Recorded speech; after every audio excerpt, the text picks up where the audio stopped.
Уважаеми колеги, провеждаме съвместно заседание на Постоянната комисия бюджет, финанси, икономически политики и европейски фондове, Комисията по законност, местно самоуправление, нормативна уредба, сигурност и обществен ред. Аз ще председателствам съвместното заседание. Относно предложенията, първо по правната комисия по дневния ред.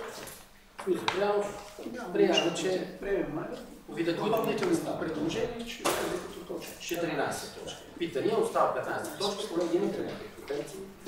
Това няма приема, значи допустими са предложенията, комплектовани са спрямо изискванията, така че приемаме, че всичките 14 предложения са готови за разглеждане на заседанието.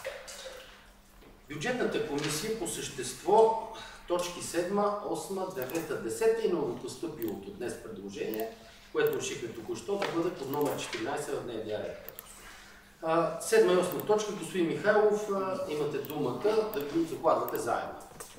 В това предложение за актуализация на капиталовите разходи са включени няколко неща. Първото от тях е изменение по член 154 за централна градска част, втория етап. Сумата е 4800 лева. Изменение по член 154 енергийна ефективност кметство село Искрец 2440 лева. Както и голямата сума от 450 хиляди. Намаляваме погашението на заема от ФАК и го включваме като разход към обекта в поименния списък централна градска част втори етап. Това е. В 8 точка са отразени тези предложения.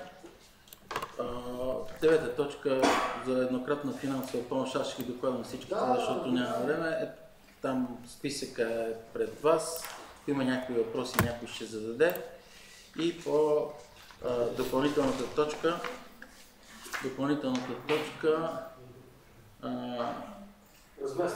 промените в списъка с текущи ремонти, формирането на двата нови обекта с остатъци от обществените поръчки. Едното е ремонт на детска градина Свидня и другото е ремонт на път Томсън Церецел.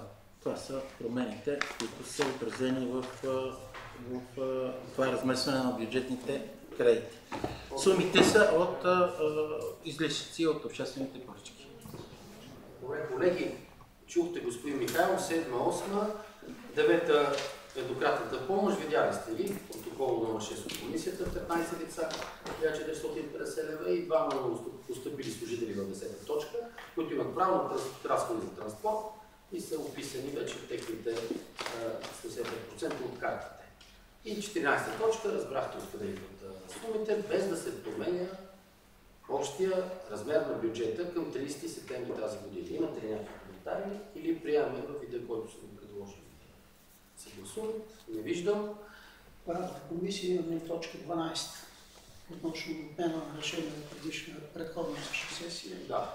Касае се за върнато наше решение от областния управител поради различно тълкуване на закона, дали трябва да бъде без номер този имот или да бъде нанесен.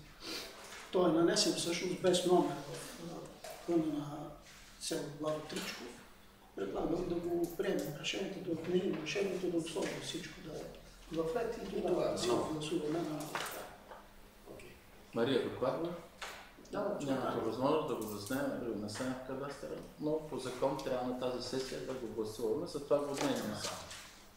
Разбрахме точка 12 мотивите за внесеното предложение. С това се изчерпва точката от дневния ред. Закривам съвместното заседание на двете комисии.